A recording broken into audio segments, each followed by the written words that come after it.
Welcome to Pragmatism in Practice, a podcast from Thoughtworks where we share stories of practical approaches to becoming a modern digital business. I'm Kimberly Boyd, your host for today's episode, and I'm joined by Marina Ribke, Vice President, Enterprise Architecture, Management, and Digitalization at Excite, and Sebastian Werner, Head of Data and AI Solutions for Manufacturing and Energy at Thoughtworks. And today we're going to discuss how organizations can remove barriers to data to enable collaboration. So welcome to both of you. Very excited that you could join us and have this discussion today. And Sebastian and Marina, before we get started, it would be great if both of you could take a few moments just to introduce yourselves to the listeners. Tell us a little bit about you and your roles. Yeah, sure. So thank you for introducing me and thank you for having me. So I'm Marina Ribke, by the way. I like the Ribke, the American way of pronouncing my name. And currently, as I said, I'm the Vice President of Enterprise Architecture and Digitalization at Excite. A company in construction and engineering. So we're building this wafer fabs, and without there would be no chips in this world. So it's a very, very interesting business. Before that, I was in the automotive industry, was chief enterprise architect of Mercedes-Benz, and was there, establishing data collaboration, data ecosystem called Catena X for the automotive industry. So happy here to introduce myself as an architect for digital innovation based on data. Wonderful. Yeah, it sounds like you have lots of relevant experience to draw from when we're talking about data collaboration. So look forward to learning more. Sebastian, how about you, if we could hear a little bit about yourself? Very pleased to join you. I'm joining you from Munich. My name's Sebastian. I'm leading the Data and AI Solutions team for manufacturing and energy at Thoughtworks. I'm originally a chemical engineer by training, so that's pretty close to like what Marina is doing right now from the manufacturing aspect. And I spent most of my professional career on the intersection of data, IT, meaning the computational part of it, but also on developing solutions based on the data in that said industry. So data's been kind of positioned as, the new gold, the new oil, the hot thing for some time. Now AI's come in and tried to steal its thunder, but data is very much still a part of any AI discussion. So with organizations kind of increasingly starting to realize and tap into the value of their data, are you seeing an increased need for data sharing across your organization, Marina, or Sebastian, across the organizations you consult and serve? I would say without any question. But first a remark, I believe that data in itself and the, let's say, comparison with oil fits quite well for the very reason data itself, when you store it, is quite dangerous because it can easily get lost and so on. But what you really want when we work with data is actually the insights that we can generate for it. So it's a raw material for making all of these businesses run right now. And despite that, data surely is the new oil. It makes the organizations run, and there's definitely increase to use it more effectively and efficiently. Yeah, I absolutely agree. So what I see in many industries currently is that many industries come at the end of the way they organize in the industrial way. So the way of organizing supply chains, the way of organizing innovation, the way of organizing collaboration has come to an end. So I have seen it starting in the automotive industry where supply chains broke, where innovation becomes difficult, and sustainability as another topic is the way of the industrial era, the way that we're successful, that what brought us there doesn't let us bring him into the next era. And what I've seen in the automotive industry, and what I now also see in the construction industry is, and many industries, by the way, as well, is that the way going forward with resiliency in supply chains, with sustainability in the whole business models and also the supply chains, with innovation, the limiting factor are informations. Yeah, information. Yeah, and information is based on data, so that's where this oil comes into place. So the raw material for information is data, and everything is limited by data currently. So if we collaborate better based on data, that would be a leapfrog into the new era. and in resiliency, in sustainability, in innovation, because limiting data is today the limiting factor of the industrial era. And to add to this, I mean, the surprising part is that it's true both within organizations themselves, where you have isolated departments that try to share data with each other. That already is difficult. But what Marina is outlining is the part it becomes even more difficult if you try to share data from one organization to another one. Because that's really where, let's say, the trend is going, that you no longer, let's say, print out the freight manifest and stick it to the pallet that you're shipping alongside the supply chain, but instead directly handing the data over in a digital way without the data loss, with all the quality problems and so on. Can absolutely see how that can become more of a challenge, right? With everything operating in much more of a ecosystem manner, seems like that will become increasingly complex. So I want to follow up, Marina, on what you were talking about, data information really being that limiting factor to being able to drive real collaboration within organizations, even with outside parties. So where should organizations or individuals begin if they want to kind of remove those limitations and start to make strides in being able to collaborate and share data? Yeah, that's a really good question. Where to start, because it's really a multidimensional challenge, and I very often see that people start with technology. So they said, okay, I need a technology, I need data sharing, I need technology. But from my experience, that doesn't last really for long, because if you don't have a compelling why and compelling, why do you do it? You won't have the energy to provide the long way of the paradigm shift and transformation you are going. So to make an example, so when we start building a data ecosystem for the automotive industry, for example, we always said we bring solutions that solve problems for the whole industry. So that was the starting point. We said, what are the real business problems that we must solve for the whole industry so that it can survive in the age of digitalization, sustainability, broken supply chains, and really focused on business cases and use cases and focused on resiliency. We must get this data along the supply chain fixed. Sustainability is an information problem, product carbon footprint, recycling, all that human rights, following down the information from the raw material to the final product along the whole supply chain is all information. And that has been, to that time, mainly collected manually by people for talking to each other along the supply chain, collecting manual contracts and getting information right away. And to identify, okay, this data that we collect manually, that takes so long. We need so many people to do that.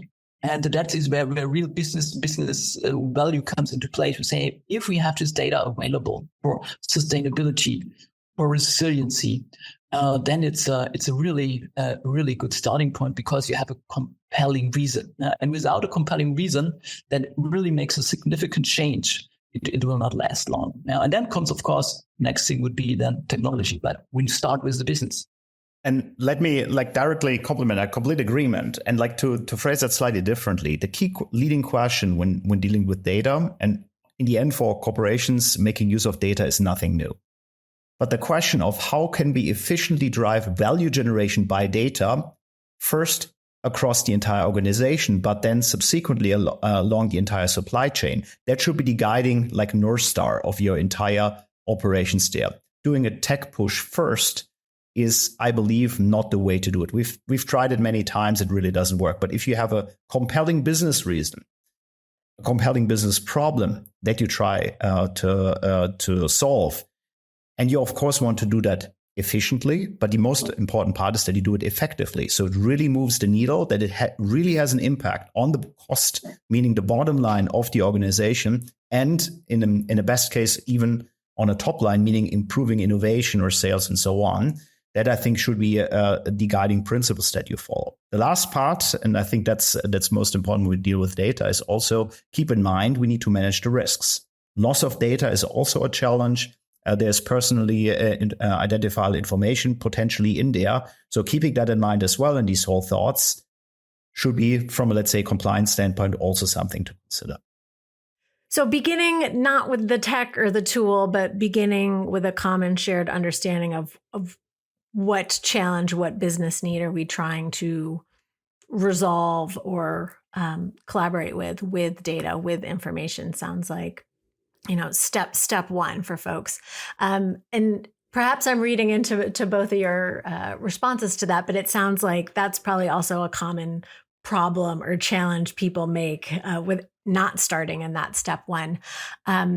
Could you talk a little bit about what some of the other barriers are that organizations might need to overcome when they're thinking about how they want to, set up cross-domain data sharing or even cross-department, cross-organization data sharing? I live in Germany, and in Germany, often the first motive when a new idea comes out is to immediately start thinking and listing every possible risk that you could somehow imagine in that way. Whereas, I know from living in the US for quite a while that the opposite approach is taking there. First thinking just about the opportunities that are attached to a certain thing, and then later on finding out maybe that wasn't the great way. So, of course, or let's say from my experience, truth is always in between.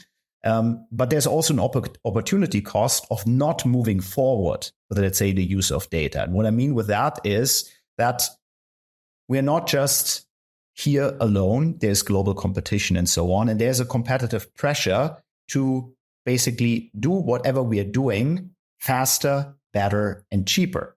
And so integration of, let's call them the data value chains, as Marina described earlier, is an opportunity to go forward there, to cope with external factors such as uncertainty, meaning all these supply chain challenges we've heard about in the past couple of years, competitive pressure, but also experience loss in the job market, and so on and so forth.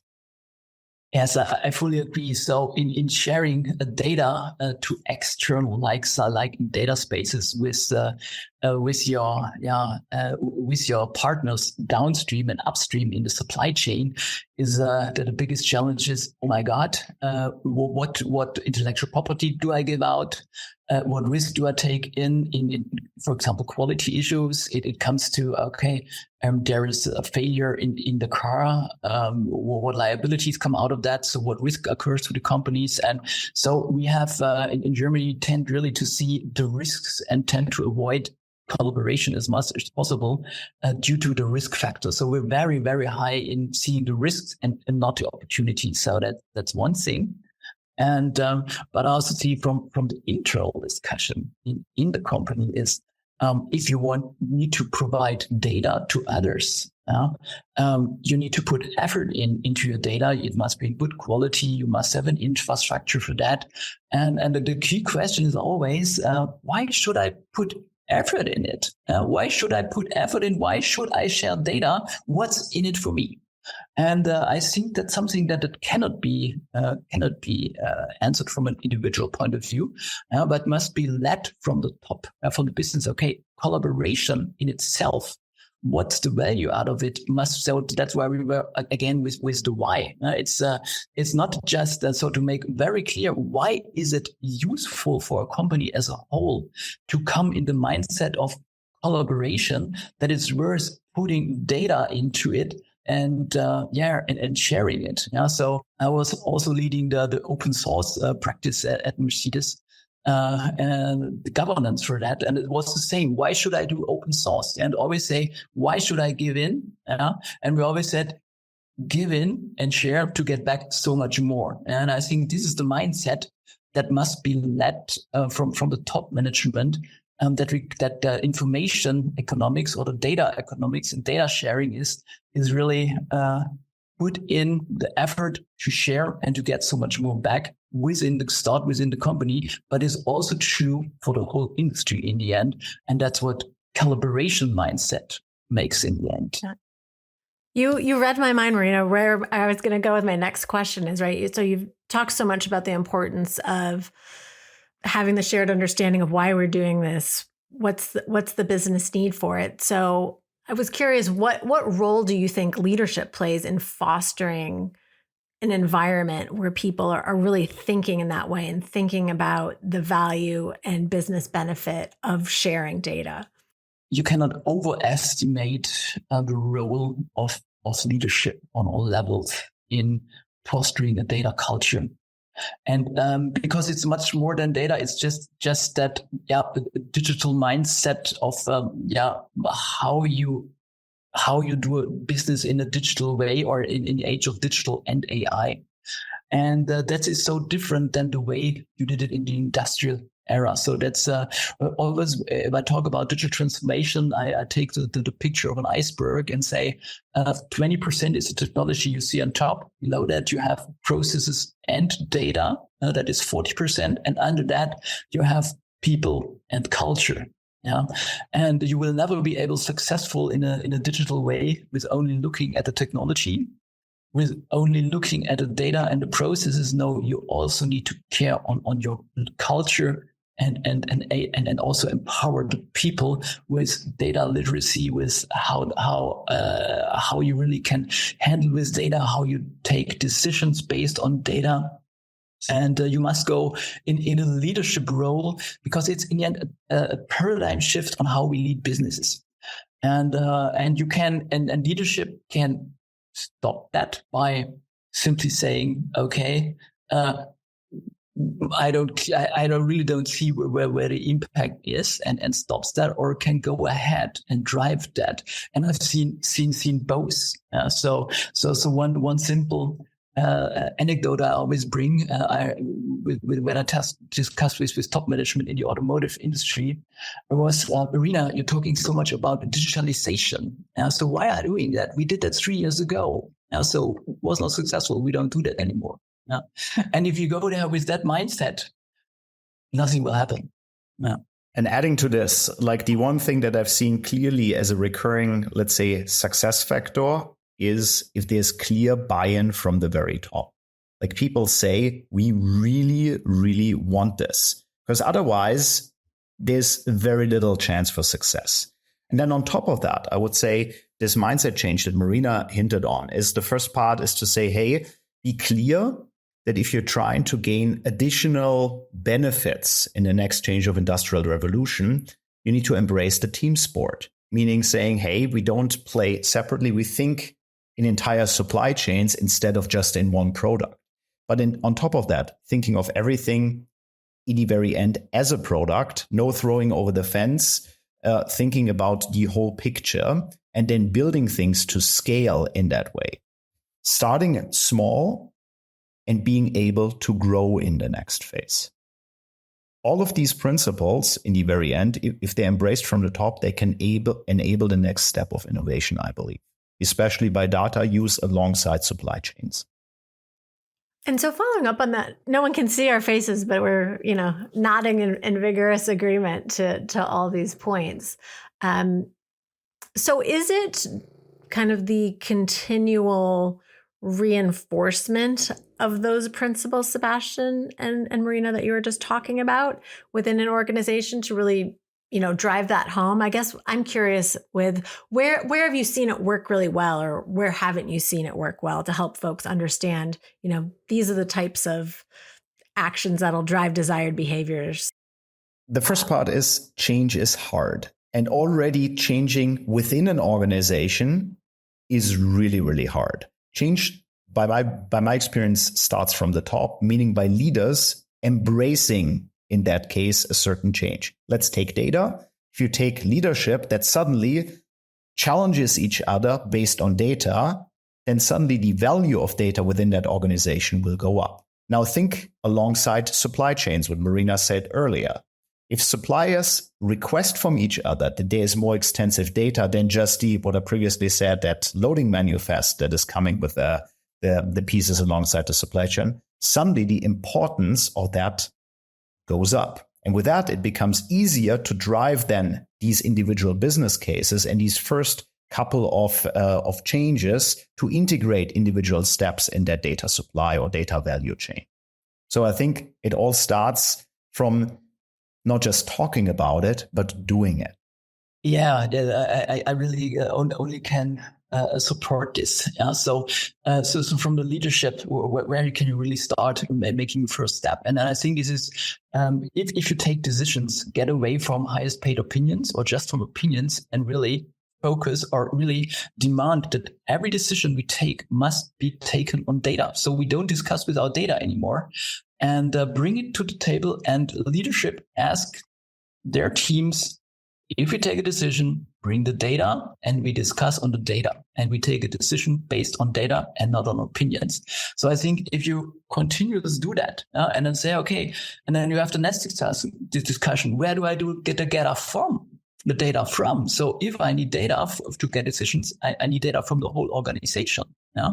And who owns the data, by the way? So this is in a classical organization, a topic that no one can answer. Now, a question that no one can answer is, who is owning the data? So that's the key challenge. Define ownership. So that's what we call on data governance. In the end is take ownership of your data. Build teams that say, hey, you are responsible for that data. You are responsible for that data. That data, then create a sharing environment, an ecosystem. For example, start with a data catalog, then start with sharing based on usage policies, whatever. And step by step, you come into such a data-driven organization. But it starts, again, with the business. The leadership has to start with and can start simply asking for any decision must be taken based on data. If there's any leadership that themselves behave analytically and show passion for data and analytics, and the company, let's say, has at least from the top a drive to make decisions from data, it's significantly easier. And there's the cultural aspect. Basically, there's also a high standard of how you basically want your data to come to you, not just in a credit report that is 6 months old, but using live data. That's basically a next dimension to that. But there's also the incentivization of using data by setting clear targets and setting clear numbers that you can actually control based on that live data. So that leadership really needs to comply also to that. So if I'm playing back everything, we've discussed so far, it's starting with that clear business need and use case. Why are we doing this? Making sure that there's leadership support and buy-in, and they're reinforcing that message in the organization, but not just, talking the talk, walking the walk too, being that analytical, data-driven leader and modeling those behaviors in the organization. The ownership piece, the data governance that Marina just mentioned as well. So I know we talked about, it's not all about, tools, and you shouldn't start with tools or tech first when you're really trying to kind of accelerate the sharing and collaboration with data in an organization. But I do imagine that, concepts, tools, technologies do play a role in successful, data sharing and collaboration. So I'd love to get both your perspectives on, what concepts, tools have you found to be useful in driving data collaboration and sharing? I would say my first learning is that open standards is a big step. Using proprietary technology just makes it more difficult. So first thing I would say is embrace open and clear standards is for me a concept that is essential for success on the way forward. And even as a technologist, saying that will hurt a little bit, but hey, a tool or let's say a certain product is only an enabler to make a certain case run. So we're not doing AI, we're not doing data for fun, we do it for a business purpose. And I think that's a key point to realize. However, when we do that, to have certain guiding principles to make it a success. And for me, open standards is the first one, and I think the most critical success factor. Yeah, I fully agree. So this is really, openness is one of the key things. So when we were starting the data ecosystem Catena X for the automotive industry, so we really relied on the principles that we said, what do we really have in case or in implemented that it becomes successful? And we relied very much on such principles. And we said, okay, we rely on interoperability. It's this one single core. We have data and a center, and no matter what technology we use, you must be able to access data independent of your technology. And you must be able to collaborate on one use case independent of your technology that complies and is implemented then by open standards. And that was the core then of a data ecosystem that we defined is what are the standards for interoperability along collaborating along one use case. Next thing is what relied on beside interoperability is data sovereignty. Sovereignty means I never lose control over my data. I always have a contract at my data. When I share data, I can rely on that it's only used in that way that I wanted that it's used. So it's data is much about sharing, and in every sharing economy, someone owns it. If you share a car, if you share a car with your neighbor, you want that the neighbor brings the car back again, and that it's in a good state. And the same is with data. I don't want, if I share data to someone, that it hands over to another, and I can totally lose control. So data sovereignty implemented, for example, by usage policies and implemented and executed by technology, so that computable data contracts is something we thought that is really crucial to get these things on intellectual property and risks and trusts to get that done. And for that, next thing, of course, it must be secure. Security is one big topic, and so we relied on principles like interoperability, data sovereignty, security. And directly building on that, in the end, it's about creating accessibility in a systematic way by these standards, then building it with resilience and governance in mind. And I would add one aspect to that that comes out as a benefit. If you assume that the technology will change from the very beginning onwards as like a mindset, it will make it a lot easier to achieve this. Because if you just lock into one technology and assume they will always stay the same, I can already guarantee you this is exactly when you get the next big enterprise modernization waiting for you. So since this is, after all, a Thoughtworks podcast, and we're talking about data, I can't not ask about data mesh in the role of, fostering data collaboration and data sharing. Sebastian, would be great to get your thoughts on, the role data mesh has played in accelerating or scaling organizations' ability to collaborate with data. Excellent question. And to just give our listeners like a short intro, like data mesh in the end has 4 core principles.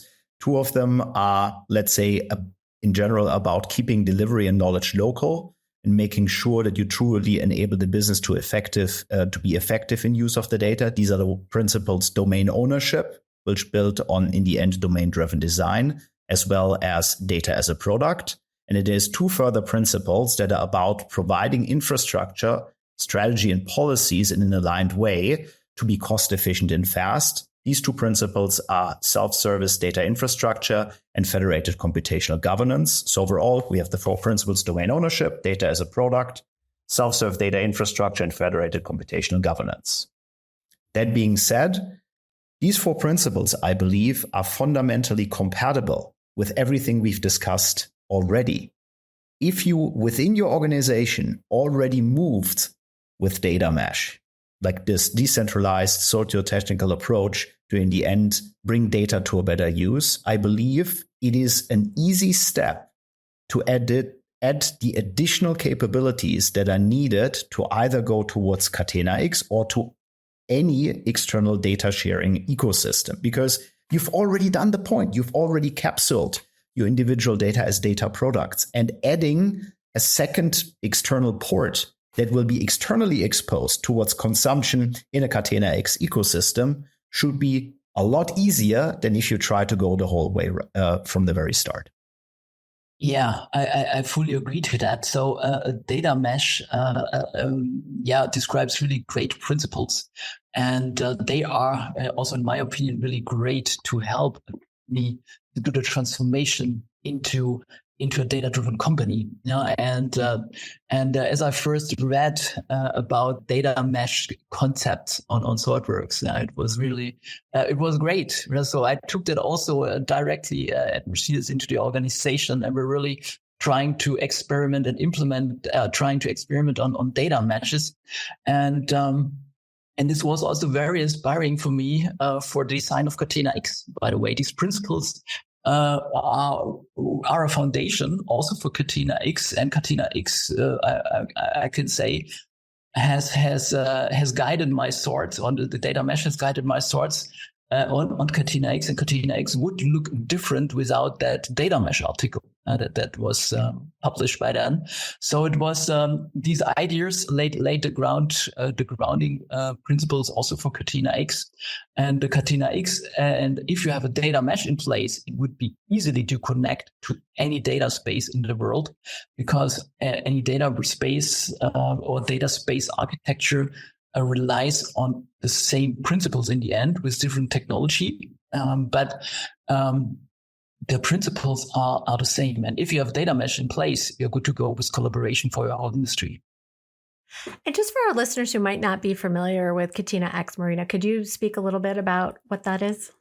Catena X is a data ecosystem that was established by a consortia of 28 companies that established a data ecosystem that has the ambition to share data along the whole supply chain of the automotive industry, to connect 280,000 entities globally in this network or in these global supply chains, and to share data along the whole supply chain from the OEM to after service down to the raw material in an interoperable, standardized, secure, and sovereign way.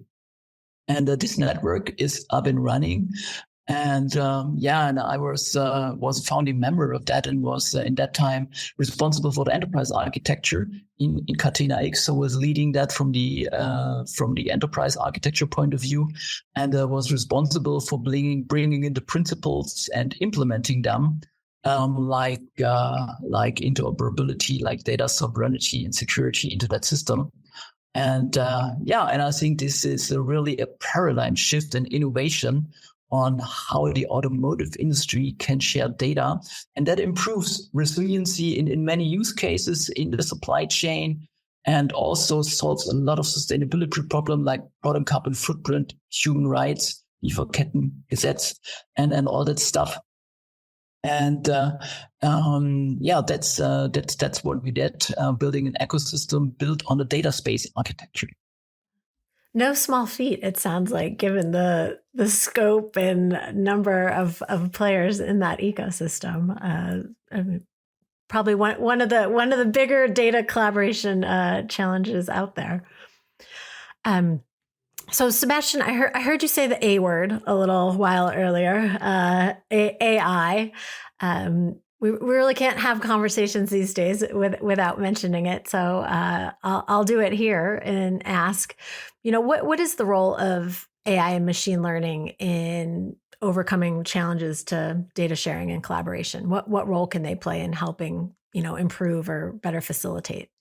That's a brilliant question. And like with AI, you can refer to different things. And I believe right now a lot of the conversations we're having are around large language models in that way, that brought this huge boost with like products, chatbots and so on that are coming in. And one of the applications I can think of in the topic we are talking about right now is helping us to standardize, let's say, the descriptions, metadata descriptions that we have during data sharing.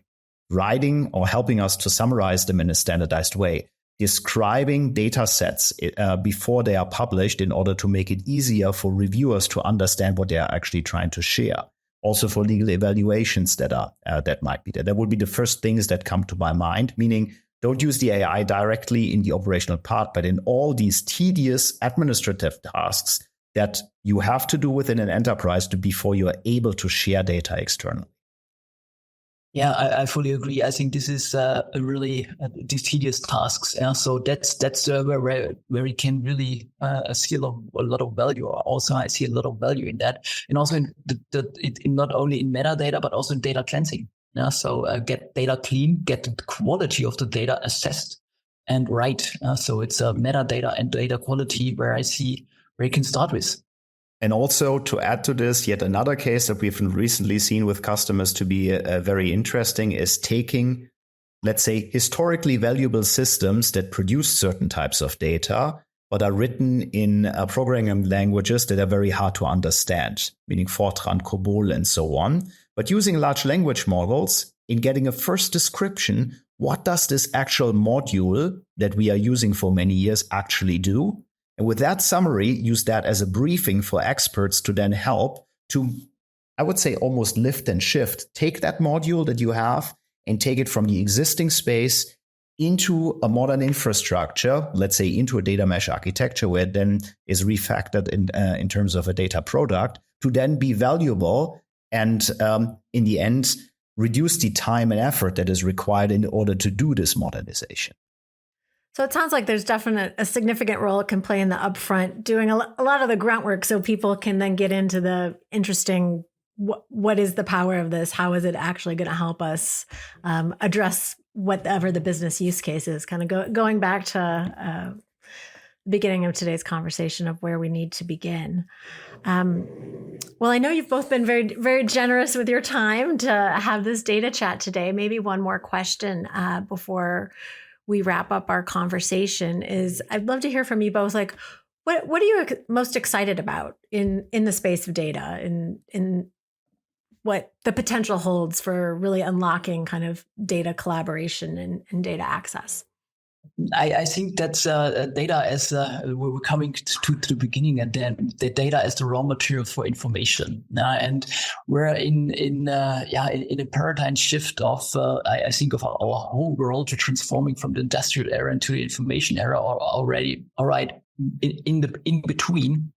And I'm for decades now helping to transform the world, industries, companies, and people to transform from the industrial thinking and organization and the way of doing business into an information and data-driven based way of making business or doing and organizing an industry. And then that's what's fascinating with me with data at the core and organizing technology, organization. All around that to get most of that information to help people better to tolerate, to innovate, and to create a better technology for better life for all of us. And that's what fascinates me for decades and every day more and more. That's a great thing to be excited and hopeful about. And for me, it's really that data really starts to move the needle, meaning it becomes a core part of how businesses operate, and that we are more and more tackling some of these complexities and break them down into simple individual parts. And that companies also realized that there's no way back. There is not only no way back, but there's also no way of avoiding it. And what makes me excited about that is it's that even in Germany, companies think about opportunity or start to think about the opportunities, what they can do with data, and how to overcome these long existing paradigms. Hey, we cannot share that because of intellectual property, this and that. But that they think, hey, wait a second, we need to compete in a different way with our competitors, and we need to put the customer in focus. And what the customer wants is that he has the data accessible at his hands at an instant, and that it's no longer an added feature, but it's a necessity. And that makes me excited because it's only the beginning. I love both those answers. A lot to be excited and hopeful about. And it sounds like, Sebastian, perhaps there's some American approach to data that's rubbing off and eroding a little bit of the German risk aversion there. Well, Marina, Sebastian, thank you so much. Really enjoyed our conversation today. And it's been wonderful to have you on Pragmatism in Practice. Thank you very much. Thank you. It was a pleasure to be here. Thanks so much for joining us for this episode of Pragmatism in Practice. If you'd like to listen to similar podcasts, please visit us at thoughtworks.com/podcast. Or if you enjoyed the show, help spread the word by rating us on your preferred podcast platform.